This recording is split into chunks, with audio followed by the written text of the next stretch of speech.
தானியேலுக்கு விரோதமாய் சத்துருக்கள் எழும்பி தானியேலை சிங்கக்கபியில் போட வேண்டும் என்று எத்தனித்த போது ஆண்டவர் சிங்கங்களின் வாயை கட்டி தானியேலை காப்பாற்றினாரே. ஆனால் இன்றைக்கு உங்களை பார்த்து ஆண்டவர் சொல்கிறார், உங்களுக்கு விரோதமாய் பேசுகிற சத்துருக்களின் வாய்க்கைகளை அடைப்பேன் என்று ஆண்டவர் திட்டமும் தீர்மானமுமாய் ஆண்டவர் பேசிக் கொண்டிருக்கிறார். தேவ பிள்ளைகளுக்கு விரோதமாய் எந்த சத்துரு எழும்பினாலும் கை சூண்டி பேசினாலும் கர்த்தர் யுத்தம் பண்ணுகிறவராய் உங்கள் மத்தியில் அவர் நின்று கொண்டிருக்கிறார். நீங்கள் ஆண்டவரே என் மத்தியில் நீர் உலாவுங்கப்பா, எனக்கு நீங்க ப்ரொடெக்ஷன் தாங்க ஆண்டவரே, உம்முடைய சேனைகள் எனக்காக இறங்கட்டும் ஆண்டவரே, என் குடும்பத்துக்காக இறங்கட்டும், என் பிள்ளைகளுக்காக இறங்கட்டும். சத்துருக்கள் பெருகி கொண்டே போகிறார்கள் ஆண்டவரே. ஒரு பாதுகாப்பற்ற நிலையில நான் வாழ்ந்து கொண்டிருக்கிறேன், தனித்து விடப்பட்டது போல நான் வாழ்ந்து கொண்டிருக்கிறேன். என் குடும்பத்தில் சமாதானத்தை காண முடியல, சந்தோஷத்தை காண முடியல.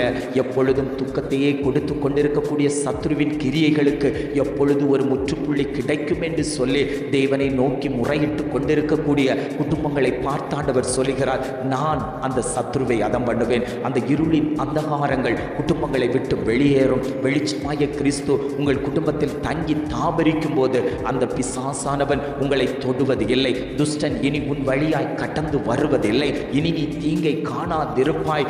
ஆண்டவராகிய தெய்வம் உன் நடுவில் வாசம் பண்ணி கொண்டிருக்கிறார். உன் சத்துருக்களை அகற்றுவார், உன் ஆக்கினைகளை அகற்றுவார். அவர் உன்னோடு கூட இருக்கும் போது நீ பயப்பட தேவையில்லை. எந்த சத்துருவையும் கண்டு பயப்படாத.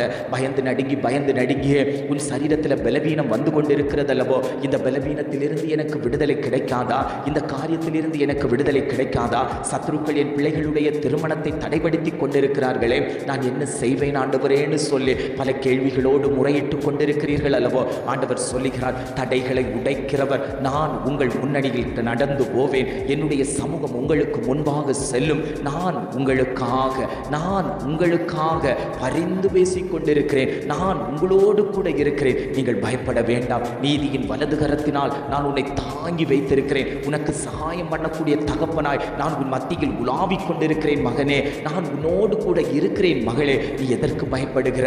உனக்கு விரோதமாய் வழக்காடினவர்கள், உனக்கு விரோதமாய் யுத்தம் பண்ணினவர்கள், உனக்கு விரோதமாய் எரிச்சல் கொண்டவர்கள், அவர்களை நீ தேடியும் காணாதிருப்பாய். அந்த சத்துருக்களை நான் பொருளாக்குவேன் என்று ஆவியானவர் திட்டமும் தீர்மானமுமாய் குடும்பங்களை பார்த்து ஆண்டவர் பேசிக் கொண்டிருக்கிறார்.